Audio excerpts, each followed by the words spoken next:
Hello geographers, today we're looking at comparing earthquakes, L'Aquila earthquake in Italy and Kashmir earthquake in Pakistan. It's this section here. L'Aquila earthquake happened on the 6th of April 2009 and it was 6.3 on the Richter scale. It happened in Italy, which is a high-income country. The primary effects were there were 300 deaths and collapsed buildings.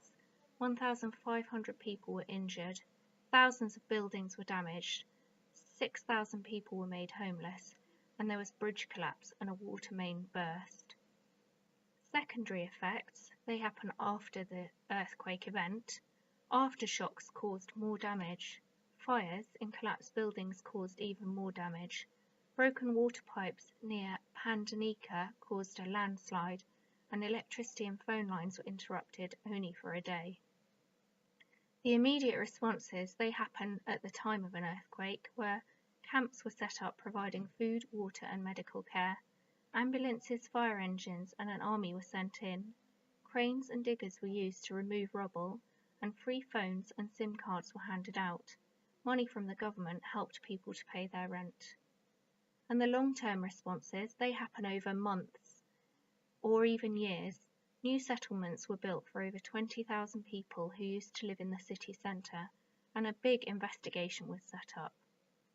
I want you to compare this to Kashmir earthquake, which happened on the 8th of the 10th, 2005.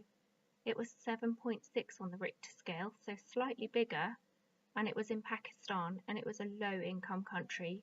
I want you to realise how big the effects of that earthquake were. 80,000 people died, mostly from collapsed buildings. Tens of thousands of people were injured. Whole villages were destroyed, and 3 million people were made homeless. Water and electricity supplies were cut off. The secondary effects were landslides buried people and buildings, blocked access roads, cut off water supplies, electricity supplies and telephone lines. Diarrhea and other diseases spread due to little clean water, and freezing conditions caused further problems and hampered rescue efforts. The immediate responses were international aid and equipment were brought in, foreign teams of aid workers, delays in rescue efforts in many areas had not reached for a week.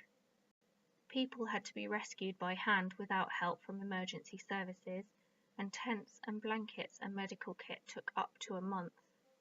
The long-term responses were that 40,000 people from one destroyed town had been relocated, and the aid and the government gave money, but 3 years later, thousands of people were still in tents. This is really important information at the side. Low-income countries suffer more than high-income countries from natural disasters because they are not as prepared and they struggle to react effectively. Remember what you know about the L'Aquila earthquake. It was on the 6th of April 2009. It was 6.3 on the Richter scale, and it was in Italy, a high-income country. Look at the picture and see how people are mobilised with rescue equipment such as shovels and hard hats. Whereas in Pakistan, people just dug with their bare hands. You can see that some of the buildings are still standing in that picture.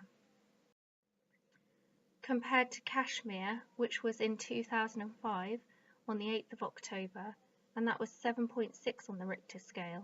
And that was in Pakistan, in a low-income country, and buildings were fairly much flattened and people had to dig for survivors with no rescue equipment and no hard hats. And they dug with their bare hands.